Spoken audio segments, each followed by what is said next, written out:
Good afternoon. Well, we had an election yesterday. And it was a good day, I think, for democracy. And I think it was a good day for America. Excuse me, I'm a little hoarse. Our democracy has been tested in recent years, but with their votes, the American people have spoken and proven once again that democracy is who we are. The states across the country saw a record voter turnout, and the heart and soul of our democracy, the voters, the poll workers, the election officials, they did their job and they fulfilled their duty, and apparently without much interference at all, without any interference, it looks like. And that's a testament, I think, to the American people. While we don't know all the results yet, at least I don't know them all yet, here's what we do know. While the press and the pundits are predicting a giant red wave, it didn't happen.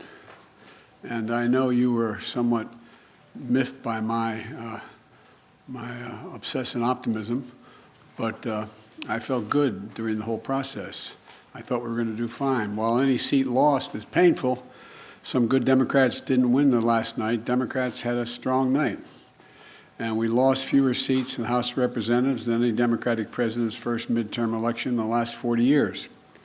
And we had the best midterm for governors since 1986. And another thing that we know is that voters spoke clearly about their concerns. But the voters were also clear that they are still frustrated. I get it. I understand it's been a really tough few years in this country for so many people. But while we've made real progress as a nation, I know it's hard for folks to see that progress in their everyday lives. And let me say this, regardless of what the final tally in these elections show, and there's still some counting going on, I'm prepared to work with my Republican colleagues. The American people have made clear, I think, that they expect Republicans to be prepared to work with me as well. In the area of foreign policy, I hope we'll continue this bipartisan approach of confronting Russia's aggression in Ukraine. When I return from the G20 meetings in Indonesia with other world leaders, I'm going to invite the leaders of both political parties, as I've done in the past in my foreign trips, to the White House to discuss how we can work together for the remainder of this year and into the next Congress to advance the economic and national security priorities of the United States. And I'm open to any good ideas. I want to be very clear. I'm not going to support any Republican proposal that's going to make inflation worse. For example, the voters don't want to pay higher prescription costs for drugs. We've cut that now. We're going to kick into gear next year, next calendar year.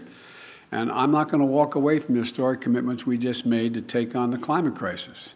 They're not compromisable issues to me, and I won't let it happen.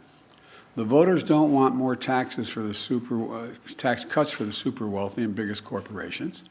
And I'm going to continue to focus on cost cutting for working and middle-class families and building an economy from the bottom up and the middle out. I know you're tired of hearing me say that, but I genuinely mean it. That's what makes America grow. The wealthy do very well when the middle class is doing well, and the poor have a way up.